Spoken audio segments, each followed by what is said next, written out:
वाटलं तर मी तुमच्यासाठी नाही मान्य आहे, परंतु त्याच्यात तसं नाही. आज आपण आता बरोबर आहे, परंतु त्याच्यात माळी समाजाला मी जिल्हा परिषदेची उमेदवारी आता सोप्या गटातनं दिलेली आहे.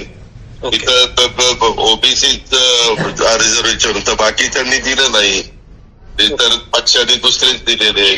त्या पद्धतीनं आपण केलेलं आहे.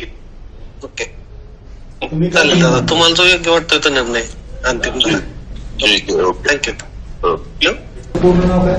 श्रीजित अरविंद पवार. तुम्ही पदाधिकारी आहेत का? पदाधिकारी नाही, मी चुलत पुतण्या लागतो त्यांचा. त्याच्यामुळं मी कधी काय मला अडचण आली तरी मेसेज करायचो. कधी कुठलं कशाचंही काम असेल, सपोज मोठ्या लेवलचं असो किंवा छोट्या लेवलचं, आपलं माझ्या परीने फक्त मी मेसेज करून ठेवायचो. त्यांचा नेहमी अगदी कधी किती, आज तुम्ही बघताय की फ्लाईटमध्ये असताना पण फोन केलाय. अशा म्हणजे मलाच नाही, सगळ्या सर्वसाधारण काय कुठलाही शुल्लक माणसाने जरी केला तरी त्याला तो रिप्लाय असायचा.